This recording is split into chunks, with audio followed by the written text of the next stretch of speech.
Hai kuliah semua, salam sejahtera, salam mesra dari kami dari FCBM TV.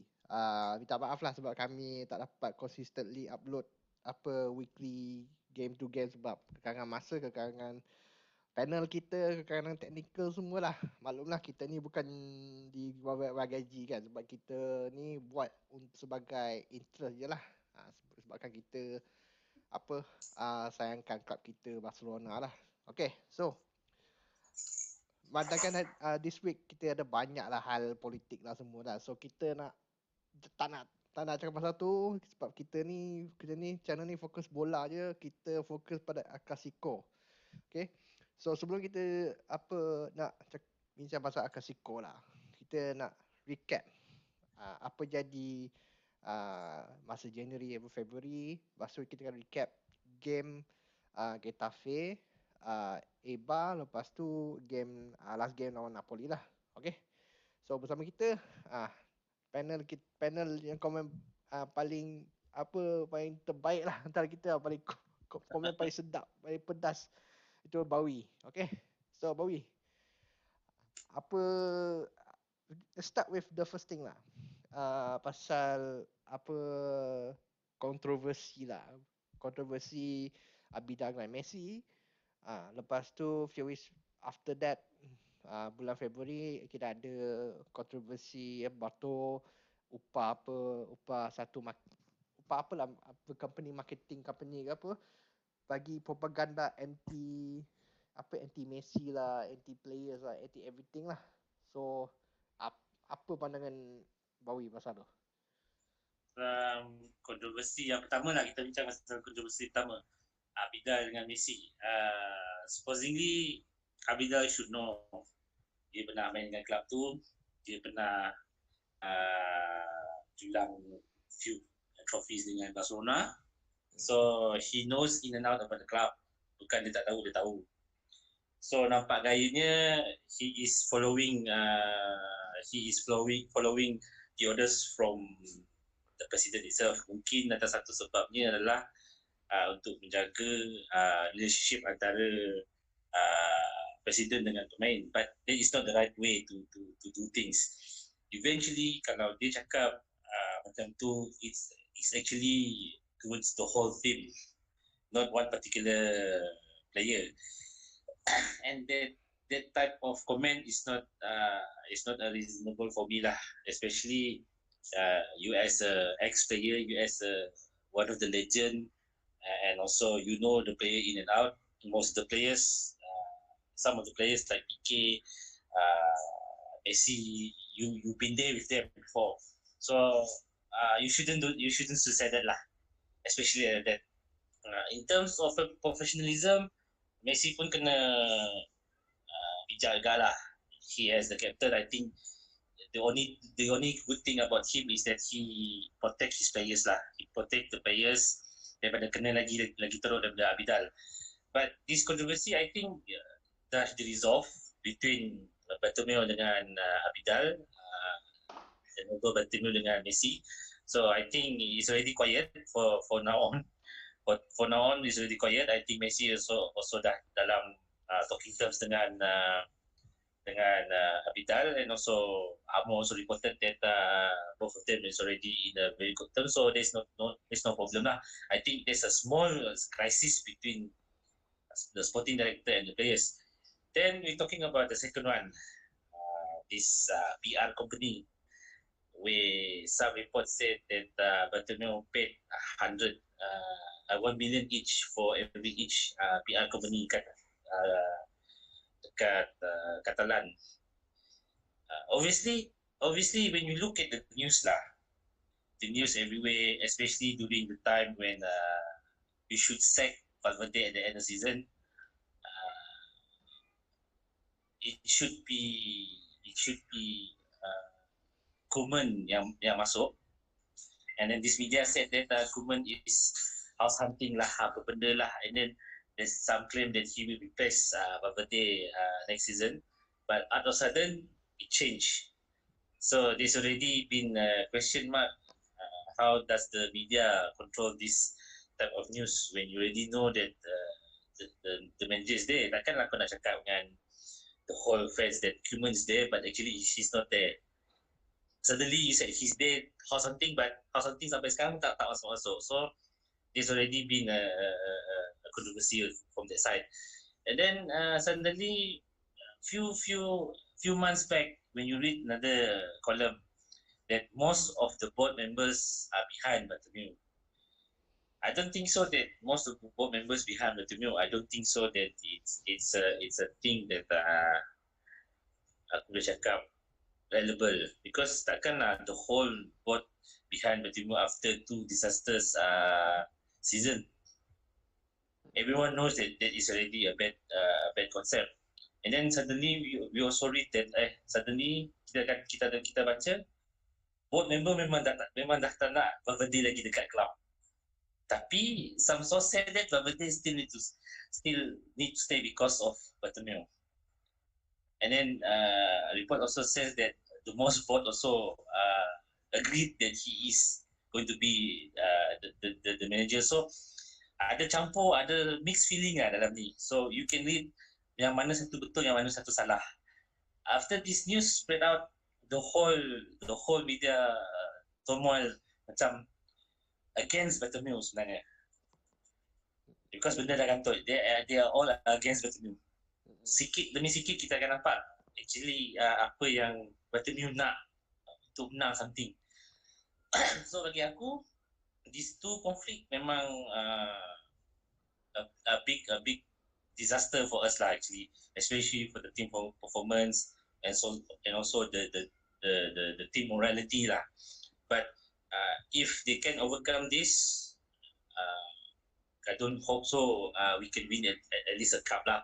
But if they can overcome this in a professional way, we just finish the season trophyless, or we just finish the season in a high pitch. We never know. Kemungkinan the next season we see lah. There will be a new president. Itu je boleh cakap. Kalau nak cakap lebih memang tak dapat lah. Because everything is not in order. Bartomeu pun dalam tertekan, you also know that dia pun rasa tak ada projek untuk Barcelona, then he needs to step down lah. Bagi aku memang I'm not say I'm surprised about the second issue yang Bartomeu hire the PR companies lah. Yang first tu aku dah bagi pandangan Mak Senang Kuga tu. Yang pasal Bartomeu going against our own players, bagi aku, I mean, I'm not surprised with that kind of how to put it, action from him lah, sebab kita tahu dia memang scum lah. Everyone knows he's a scum of the club. Kita nak dia keluar. For me, it's like, okay, now we see how he is, how he treats his players. If you don't treat me like macam, because some of the tweets and contents are aimed at Messi specifically. Sebab kenapa I think that there is like a urge for Bartomeu cakap dengan Messi, hey, I'm the president of the club, respect me. But then again, dia macam tak ada bola, tak ada no balls to confront Messi lah. So he went sideways and then spent 30 million, I'm not mistaken, on a PR company just to help him. So bagi aku, it's a very dumb way to do things. And bagi aku, it's a lot of money for him to just slander our players macam tu je.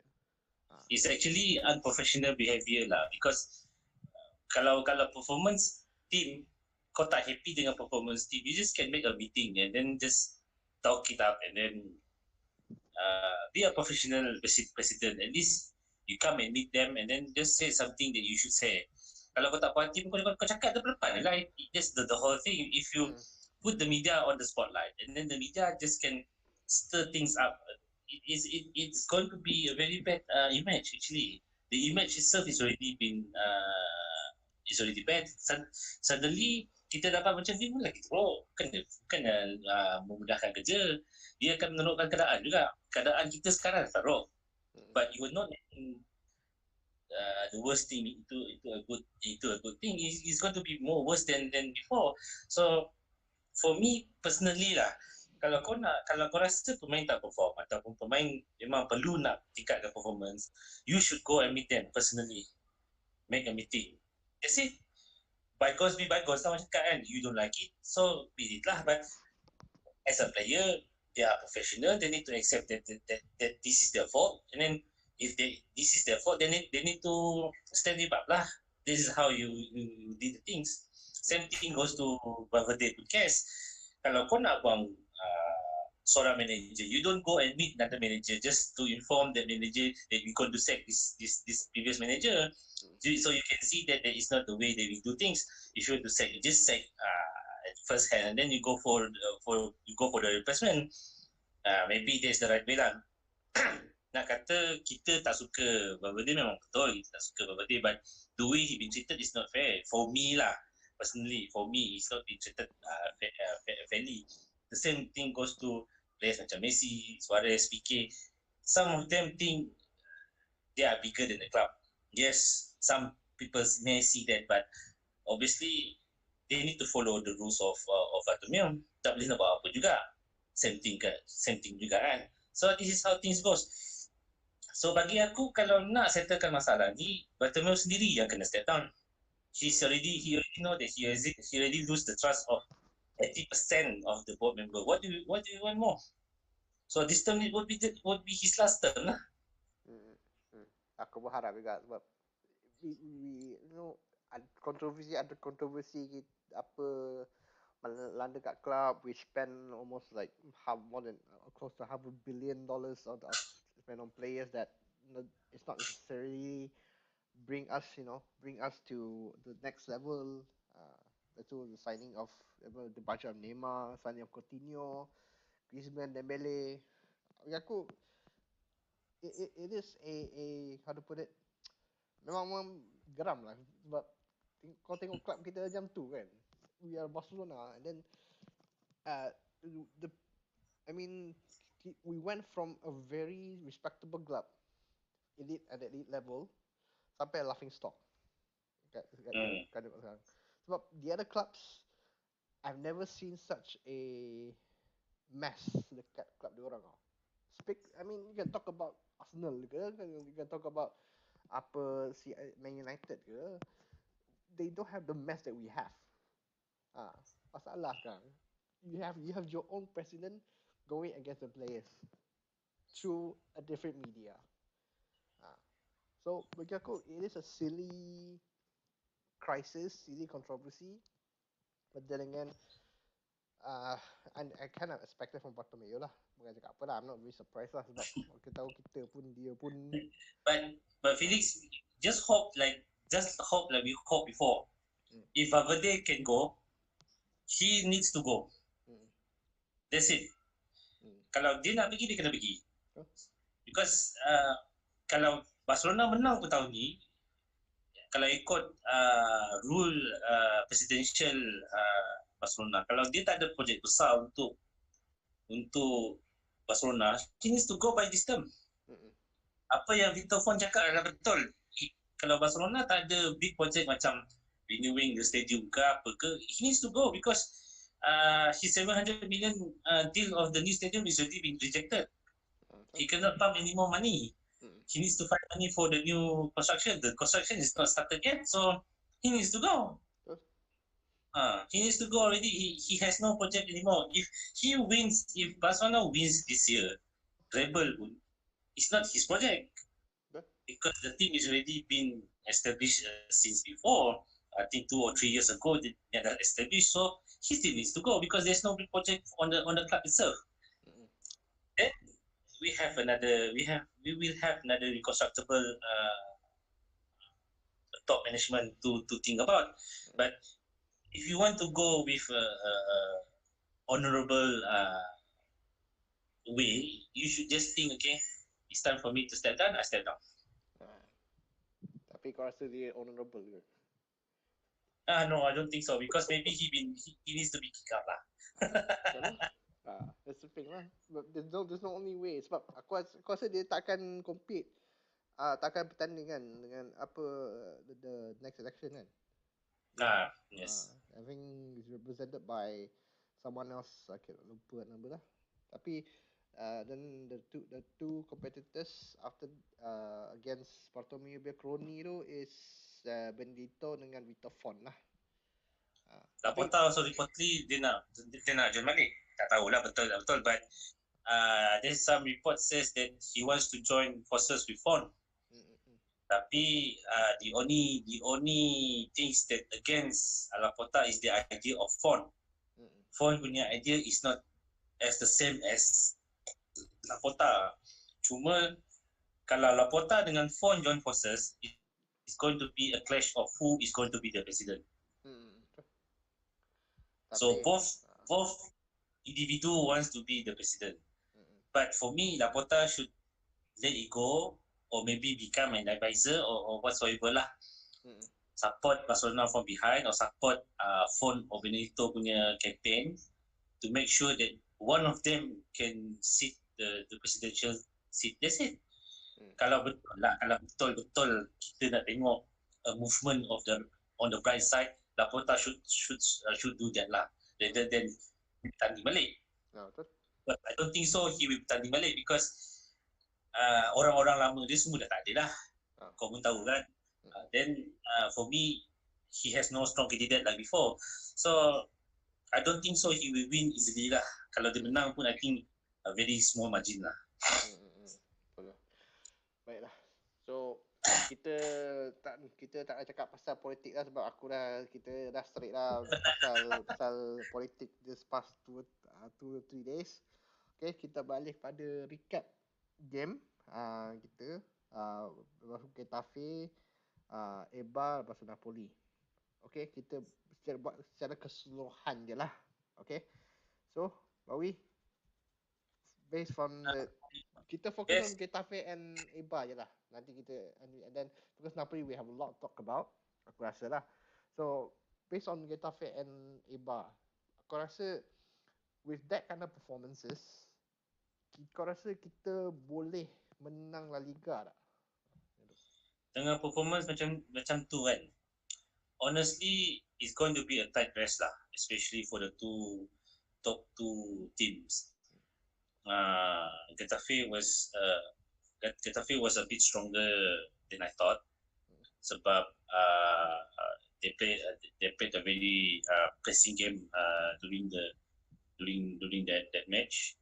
So Getafe punya performance, I think Setien punya second half approach was a bit casual, terlalu casual, terlalu relaxing lah, because they thought that they can kill off the game when it's already 2-0, and then you can see the movement of the players getting slower because of they want to save energy. We do not know. Maybe they want to maybe Setien wants to lay off a bit after 2-0, but it's actually killing the enjoyment of the football itself. Kalau kau tengok daripada game Getafe kan, kalau Barcelona dah score third goal or fourth goal, and then you want to lay off a bit or play casual after the game, after the score, maybe masuk akal lah. Kalau masih 2-0, kalau masih 2-0 dengan tim Getafe yang boleh dikatakan form dia boleh tahan lah. Boleh bila masa kita boleh kalah home juga masa tu. Memang boleh kalah home. Because of that, maybe I criticize Setien because terlalu ambil mudah pada second half. Then the good thing about Setien is that each day the performance is getting better and better, especially the movement of the ball and the movement of your flanker. Rather than you focus on attacking in the middle, you take another different approach to at least kill off the game. So itu yang the good approach daripada Setien lah. And then apa yang aku boleh tengok juga lawan masa Getafe tu, mungkin Setien nak jadikan satu gameplay yang di mana we cannot rely on Messi too much. This is how I see. Maybe he wants to make Messi as a playmaker yang boleh gerakkan the front three untuk untuk score gol ataupun the front two untuk score gol, especially bila Griezmann masuk ke tengah. It is what I can see apa yang Setia nak buat. So it's a good improvement for Getafe punya match. I hope that Setien should think about killing off the game macam lawan Eibar. Tu je. Okay. Bagi aku lah, the game lawan Getafe kan, I'm also the same feeling as you have lawan Getafe though. I'm surprised they play a very physical, very pressing game at the same time. Managed to give our defense a headache lah, especially the first goal yang disallowed untuk dia orang. Nasib baik lah dia apa nyom elbow si Busquets lah. Busquets on the ground. Aku tak tahu kalau kau ingat lah. They play a very good game from their standpoint, and then they were very physical, which I suppose you cannot blame them for doing that. Sebab Barcelona memang the way you can beat Barcelona is to be physical with them. You cannot play one-on-one football macam tu lah. And then we nampak lah, when it comes to like our players, right, it is very difficult for Setien to fully input his ideals and the philosophy kat player dia orang, especially when it comes to like half, during the middle of season. It's very hard to fully the players cannot fully understand what he's trying to do lah. At the same point, kita ada injury crisis. Suarez tak ada, a lot of players kind of like especially Messi pun dia tengah struggle dengan masa tu, struggle dengan dia punya injury semua kan. So I think in Getafe game, I'm not surprised that we won by a little bit of margin, tapi aku rasa it is a commendable win for us lah. We managed to beat a team that physical, but also we are able to contain the pressing lah. Walaupun itu home game, a win is definitely expected lah. Okay. So we jump over to Eibar. Aku rasa Messi score 4 gol, lepas tu dia ada goal from Arthur, and then the debut for Martin Braithwaite. Braithwaite ke aku lebih suka panggil Braithwaite. Okay. Braithwaite. Okay. So apa pandangan pasal game tu? Okay, game tu actually it was no surprise lah actually, because the way macam aku cakap, the way the ball move around, the way the off ball movement, that's the most important thing in any football game, especially in Barcelona. Kalau kita tengok daripada game tu, nampaklah sikit yang Messi tunggu bola daripada out of the box. Dia tak perlu ambil bola daripada tengah lagi dah, ataupun he doesn't need to take the ball from the deep half. So nampaklah yang apa yang Setien nak ialah from the midfield going to the front, bukannya daripada Messi going to the front. So that is the differences between you make your midfield work for the forward, not the forward work for the forwards. So that is the most important thing that yang aku dapat tengok daripada game Eibar. So you need to move your midfield to the forward and make sure the forward gets the ball and score the goal. Not from the forward, you need to make the forward move forward, and the rest of the players wait for the forward to make something else to score a goal. That is the differences between apa yang Setien cuba nak buat, apa yang Valverde nak buat. So bagi aku, it's a very high performance from Barcelona, 5-0, Messi 4 gol, dan aku tak terkejut kalau Messi akan jadi pemain yang tap in sahaja if this kind of performance maintain.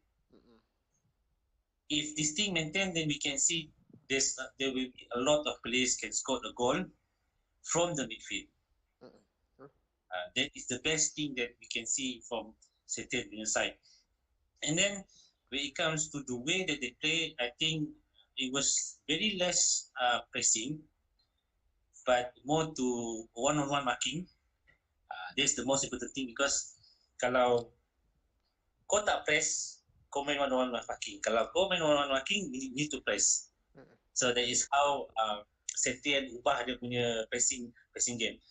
You press in a group, and then you make sure they make a mistake, they make a long ball, then you counter back with a one-on-one marking. Okay. And you can get the ball back within a second. So that is how I can see the transition from Setien plan. So like I said, day by day, little by little, the gameplay is improvement. The gameplay is improved day by day, each by day. So that's a good sign for us already, for the future and for the present. Okay. So bagi aku lah game tu, for me it's like I didn't really like, but I also feel the same way. I mean, I see more or less a bit of Messi dependency lah, especially the first goal lah. First goal dia tarik dari midfield, lecet 2-3 player, lepas tu score macam tu je. I was like, not again. Yes. Yang tu lah. Tapi the following goals, aku rasa okay. The players are gelling very well. Firpo doing very well. Aku rasa si Roberto ke siapa from the right side is also doing a very good job. The midfield is constantly being a threat and also defending the defenders very very well. All in all, a very good performance. Cuma the one thing yang aku kira macam bengang sikit, macam disgrace mana game tu lah. He should score the goal that night. Tapi dia tak score, itu yang pelik. Oh, kenapa dia tak score? Lepas tu, then after that Griezmann keluar, apa hero saya Hero hero lah. Chris Brown masuk, Martin Braithwaite masuk, okay. And then he suddenly managed to assist 2 goals, which is bagi aku okay lah. Debut, I mean he could have scored one, and then could have scored one, but then again Arthur tolong put the ball back to the net. So bagi aku it's like, okay, this guy is I think people have to like be neutral about this decision lah. Bagi aku, Braithwaite is a very, not to say a very talented player. I mean, he has his qualities. But then again, we need a player from the, not to say lower division, dari club-club yang biasa lah. Sebab dia orang ada motivation. Dia orang tak pernah menang piala semua kan. They have that fighting spirit with them. We need those kind of players to suddenly tapi bring a surprise. Kalau tengok daripada movement of the ball movement Braithwaite kan, dia bukan follow Messi tau. Dia cuba nak jadikan macam Suarez. How Suarez was first season dekat Barcelona. Pull off the whole defender towards him to make sure Messi pass dekat dia. But Messi have 2 or 3 option to pass whoever he wants to pass. Itu yang aku tengok daripada Braithwaite, apa yang dia boleh bawa. So I don't think so that he will be a bench player. Dia takkan jadi bench player. If he keeps on doing what he does today, he will going to be a very surprising signing for us. Seriously. Even sekarang pun kalau aku tengok daripada apa yang aku lihat lah, dia masuk ganti Griezmann, the dynamic of the game is changed. The dynamic of the game memang berubah habis.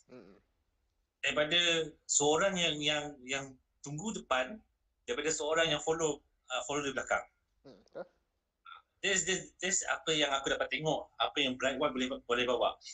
Kalau dia boleh dapat bola daripada bawah, he will make sure Messi or even Griezmann untuk make a run. Kalau dia dapat bola, itu yang kau dapat tengok nanti. Because gol keempat Messi daripada pergerakan dia tau. Dan gol kelima Barcelona pun daripada pergerakan dia. So off the ball movement dengan strength dia is a very big advantage for him. Lepas tu taban pula dia punya apa, I think for me it's like he a classic number 9 lah. He's a classic number 9. Tak macam football sekarang yang you have the forward running, half away the pitch lepas tu score kan. He is a classic number 9 lah. Cuma he, whether that, because we don't have a player that can hold the ball, we definitely don't have. Griezmann tak boleh, Messi pun tak boleh, Fatih pun memang tak boleh lah. So it is how interesting how what role he will be taking when he is put in the center forward position. Sebab I mean, because the biggest advantage he has is his height and his speed. And then his strength lah, Felix. Dia ada strength yang orang cakap tak mudah nak jatuh lah. Macam tu lah. Because as I said, he is from the lower division. He is from the middle. He is from the club that memang tak orang tak bagi peluang pun. He has that fighting spirit. Because one thing is he is unknown player, unknown quantity. Lepas tu the opposition players pun tak tahu macam nak handle. Go left, go right kan. Because they're Leganes. What he can do just hold the ball and wait for hop and hop and pass lah. Macam tu je lah. Tapi kat Barcelona, it's a totally different story. Because he has so many supporting casts around him. That has the very good technical ability. Bagi aku, for me, masa dia orang sign, Braithwaite bagi aku, he's not my first choice of, he's not my first name. But then again, I would say, okay, since he's here, I welcome him with open arms lah. Aku tak cakap apa, aku cuma nak tengok dia succeed kat Barcelona and score more goals for us.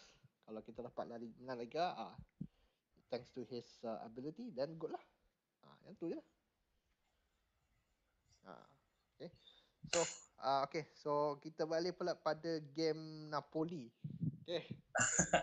To be honest, I didn't watch the game so much because pukul 4 pagi kan. Lepas tu esok hari tu. Jadi aku tengok second half je lah.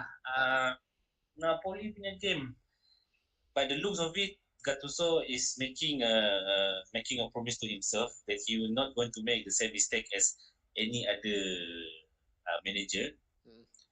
But in terms of apa yang aku lihat, Setien ada satu idea yang we need to use Messi as a bait to put off any player to have a chance to score a goal. Itu kau akan dapat, aku rasa kau akan dapat tengok cara tu dalam minit yang ke 50 ke 40, 47 ke 48, that the ball movement is not going to be on Messi side, but it's going to be on Griezmann, or either Griezmann or going back to Busquets to De Jong. Idea macam tu lah. So there is another idea where Setien made a different approach. Use the tactical that Gattuso use, but make use of Messi as a bait. Sebab tu we can equalize the goal. Sebab macam mana dia tarik the whole defender, kan dia dah jaga 4-5 orang dah jaga Messi. You have another player running in from the side. Then you do not need Messi to go off the ball and run. So that is how you need to use your tactical. So that is a very big hand, it's a very big advantage bila kau ada pemain macam ni. Ada pemain 7 pemain jaga seorang pemain, then kau release lah seorang lagi. That is the idea that Setien should use. So he used it, he manipulated it, and it's a very big advantage that we scored an away goal. So this is the same thing that it should be used during the whole game. Kalau Messi dah kena macam tu, then you need to use another player to score goal lah. Either you release Fatih, or you release Griezmann, or you release any player to the front, then we can score a goal. There's no impossibility. There's a lot of possibility to win the game, but you don't use it because that your key player is kena jaga, kena mark lah, cakap kan. It's not the right way. Actually, you have another idea to score a goal. So if you have 7 or 8 players yang jaga Messi, then you should use that as a bait to tarik dorang semua, and then you play your own football. That's it. Taklah. Tapi kau rasa lah, for me lah, in my opinion lah, Setien is not planning to win this game from the start. Boleh nampak, aku memang tak tengok juga, tapi the statistics after the game, how many passes going forward, berapa? I think what 100 passes, like 20% of them is only 4 passes. The rest are just sideways, backwards. Memang tak ada. You can see what Setien is trying to do. Number one, of course, the Clasico coming soon, coming tomorrow morning, and then he knows that he knows this is first leg away, especially in Italy. They are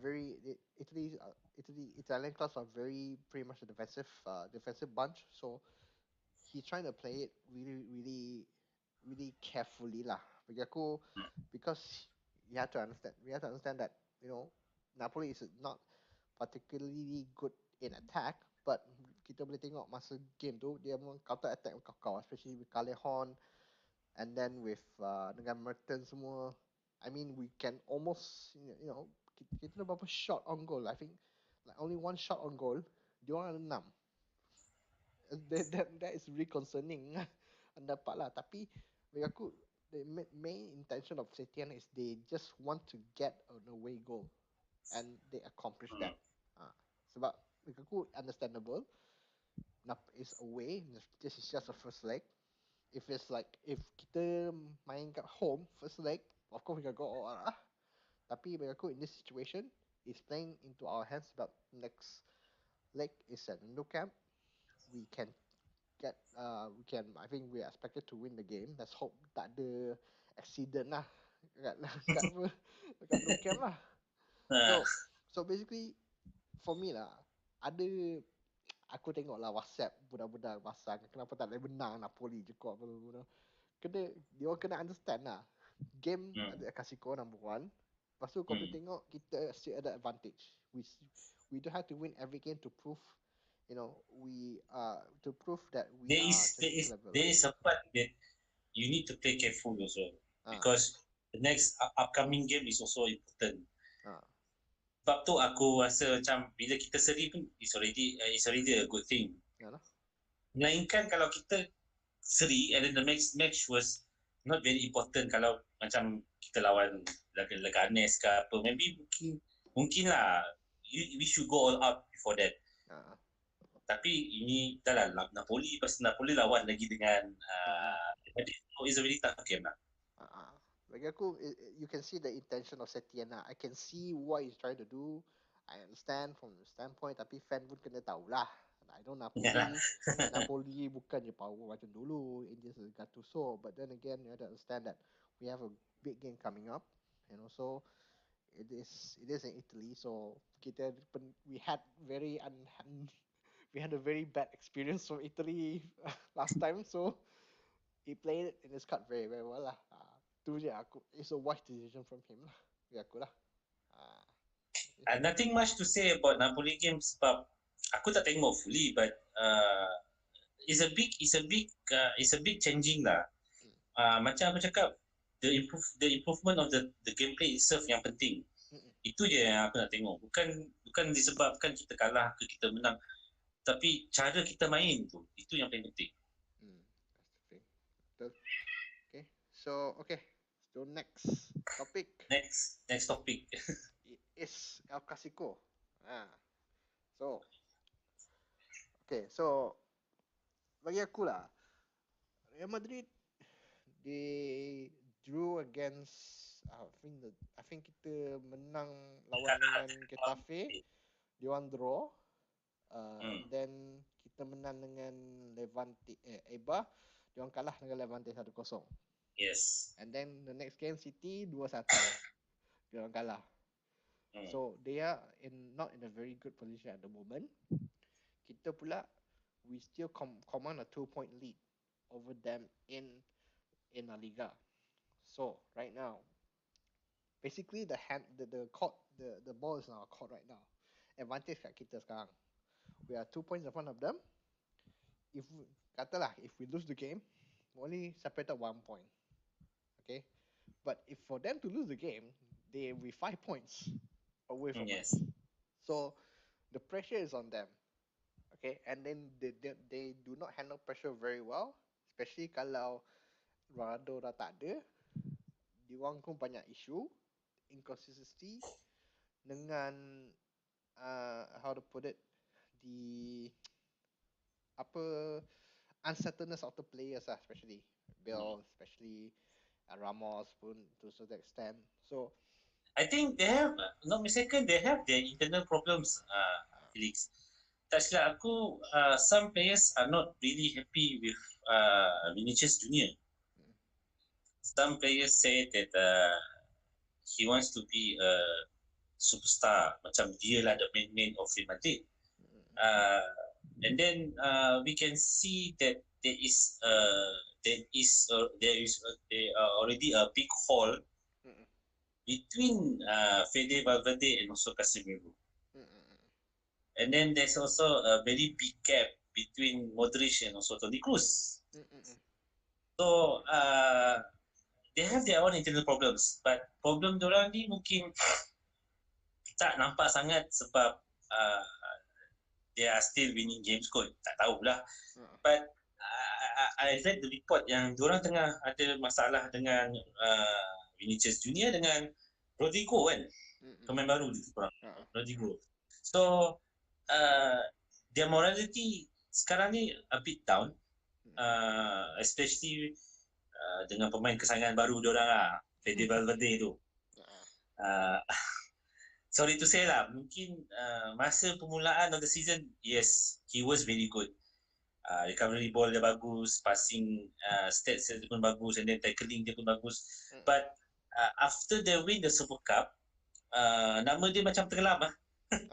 Dan masa game lawan City pun, alamak, semua dia punya statistik kosong memang kosong passes.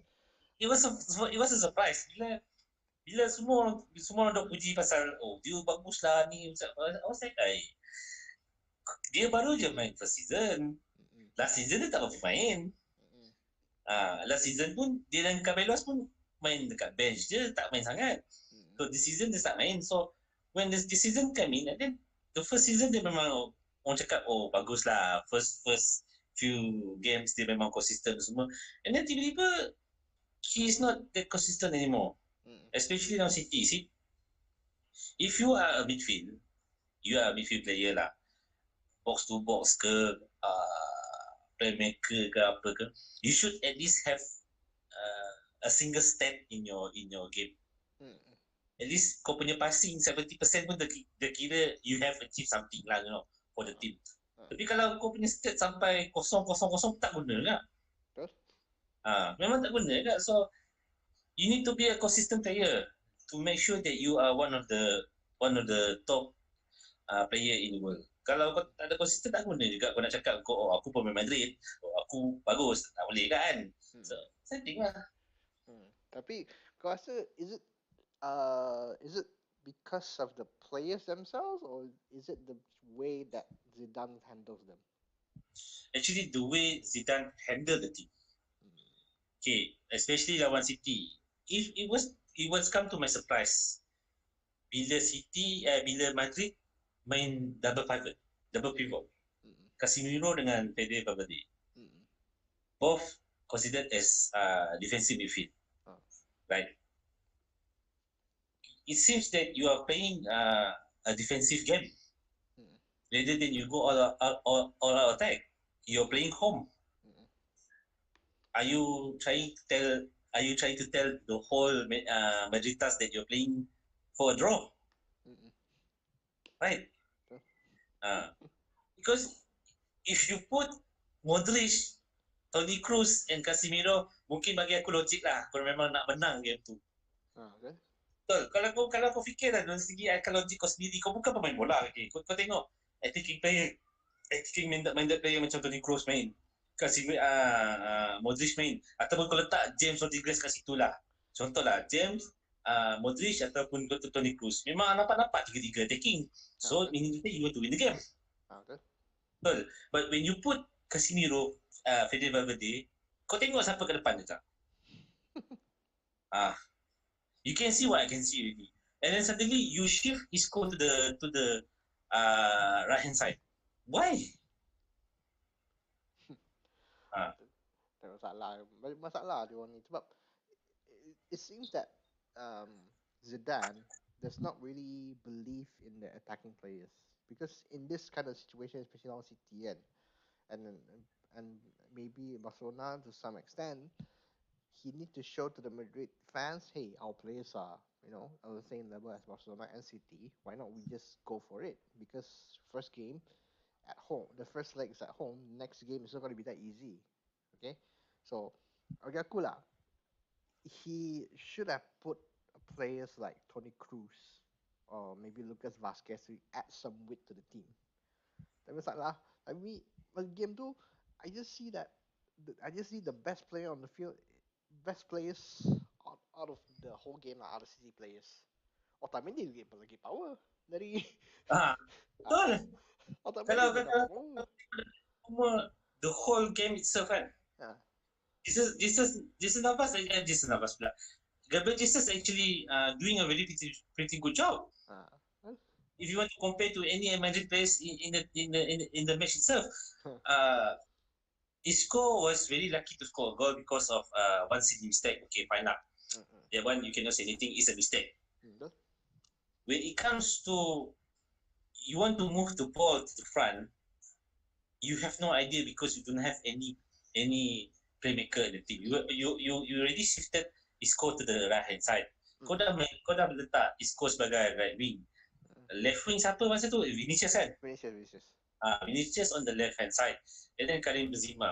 Takkan kau nak tarik Isco ke tengah and then you let the right wing cover. So who's going to operate the attacking? So meaning to say you are not putting one of your best 11 sebab kau rasa Clasico lagi penting, but you are playing UCL kot, and then you are playing against City, and City is not only playing for pride, they are playing for something to show that they are capable of doing something special this season. So you should know City are not going to play UCL. Next season they are not kena ban. So why don't you just put your whole first 11, and then kalau lawan Barcelona pun kau tetap kekalkan pemain yang sama, tak ada masalah. It's just a 1 week gap, it's just a few weeks gap, and then after that you can use your players lah. So this is the pressure that Zidane sendiri yang tak boleh handle, bukan player dia. Zidane sendiri tak boleh handle because dia fikir okay tak apa, we play I trust my players, I put my player in the game, so we see how lah, we just depends on luck lah. So the luck is not there, then they lose the game. Betul lah. They lose the game.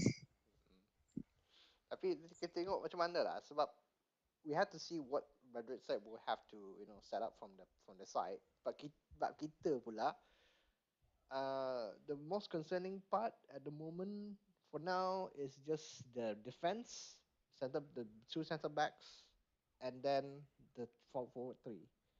Messi, okay, you could exclude Messi from that lah. The discussion now sekarang is Griezmann, Fati, or Griezmann, Braithwaite. Because I don't believe Fati will start. It will be surprised kalau Fati start dekat left lah.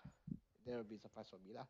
But it is not to say a silly idea to put Braithwaite dekat sana ke. Apa pandangan Nabawie ni? If kalau Barcelona nak main kalau Barcelona playing 1-2 football or possession based football ataupun harap daripada off ball movement lah kan, ataupun off ball gameplay, I think Braithwaite should be the right person lah, because he will be the original classic number 9. He will be like Ronaldo Brazil, we never know, because the last striker that I know that can be able to play as a classic number 9 is Ronaldo.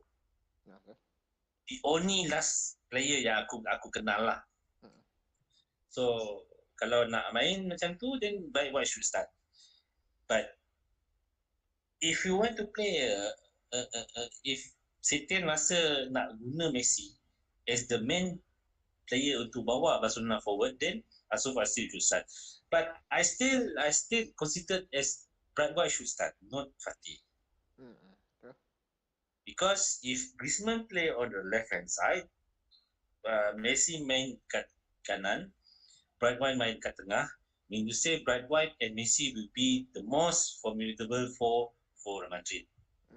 And dua-dua akan jadi the nightmare of both defenders, Varane and also Ramos.